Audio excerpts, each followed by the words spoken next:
Jangan mau ditakut-takuti polisi, suruh urus dulu tuh Verdi Sambo. Sepanjang kita tahu apa yang kita lakukan benar, kita tidak merugikan orang lain, jangan mau ditakut-takuti dengan pasal. Jangan pernah anggap enteng suara. Karena lewat suara, kita bisa didengarkan dan kita bisa memaksa penguasa untuk menuruti apa kehendak rakyatnya. Jangan mau suara kita hanya dihargai 5 tahun sekali di bilik suara doang atau pada saat pilkada. Jangan mau suara kita hanya dianggap berharga 100-200 ribu atau dapat jilbab pada saat kampanye. Biasanya modusnya itu kan bagi-bagi kaos partai atau bagi-bagi jilbab untuk yang perempuan. Jangan mau kita hanya dikerdilkan sebatas fans yang bisa berbaris seperti itik. Hati-hati, sebentar lagi pemilu, suara kita akan diperebutkan dengan berbagai macam cara. Mari ingat pengalaman yang dulu. Untuk apa mati-matian membela 1 atau 2 ketika akhirnya berkumpul juga? Buat apa musuh-musuhan sampai seolah-olah dunia akan berhenti kalau ternyata yang kalah bergabung dengan yang menang atas nama demi bangsa. Jadi nggak usah terlalu baper dan nggak usah terlalu mati-matian membela tokoh idola.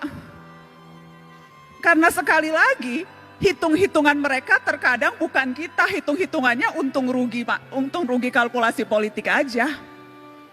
Karenanya jangan mau dimanfaatkan hanya suara di 5 tahun sekali, tapi gunakan suara itu terutama di hari-hari ini.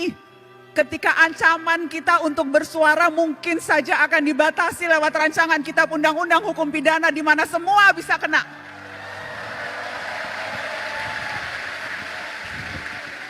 Terlalu berharga suara kita.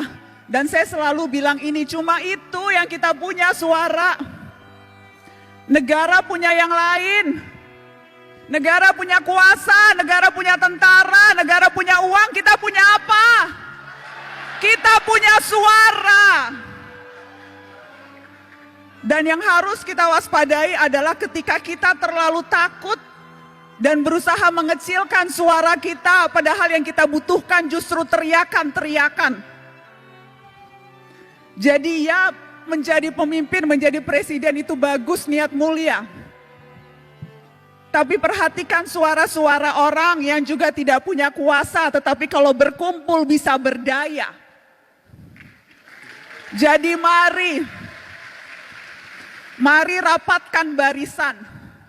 Mari rapatkan barisan dan jangan mau ditipu-tipu.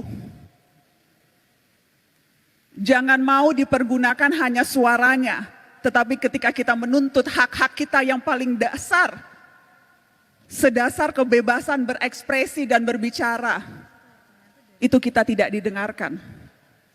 Tetapi kakak mau menegaskan ini adik-adik. Pergerakan jangan hanya sebatas kerumunan. Pergerakan terutama gerak mahasiswa, jangan hanya sebatas kumpul-kumpul berkerumun. Ya, demonstrasi perlu dan harus terus dilakukan kalau memang strateginya seperti itu. Anak muda hari-hari ini adalah anak muda yang seharusnya pintar memilih dan memilah informasi, mana yang sampah, banyak sampah sekarang di dunia maya, dan mana yang fakta. Mana yang berita, mana yang opini, dan hati-hati mana yang propaganda. Dan kalau sudah yakin, sampaikan itu dengan lantang. Jangan mau ditakut-takuti polisi, suruh urus dulu tuh Verdi Sambo.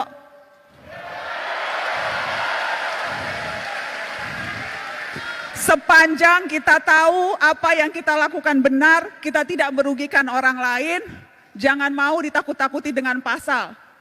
Kita juga bisa belajar pasal-pasal, kita juga tahu apa hak-hak kita sebagai warga negara. Kalau tidak tahu, cari tahu. Jadi jangan mau gampang ditakut-takuti. Dengan cara itu, kita bisa berdaya dan kita bisa memberdayakan orang lain. Dan harusnya itu ultimate goal kita dalam hidup. Bukan hanya memperbaiki kualitas hidup kita sendiri, tapi bagaimana kita bisa memperbaiki kualitas hidup orang lain. Dan itu bisa dilakukan tanpa jabatan formal, tanpa jadi presiden, tanpa jadi menteri, tanpa jadi anggota DPR, tanpa perlu pangkat yang tinggi. Kita bisa melakukan itu dalam tindakan kecil seharian sekalipun. Karena kuncinya sebetulnya peduli dan bersatu. Kutipan yang selalu saya tunjukkan ke setiap mahasiswa. Ketika Bung Hatta bilang seperti ini, peduli dan bersatu itu adalah kunci. Karena kalau tidak, Indonesia hanya seperti seuntaian gambar di peta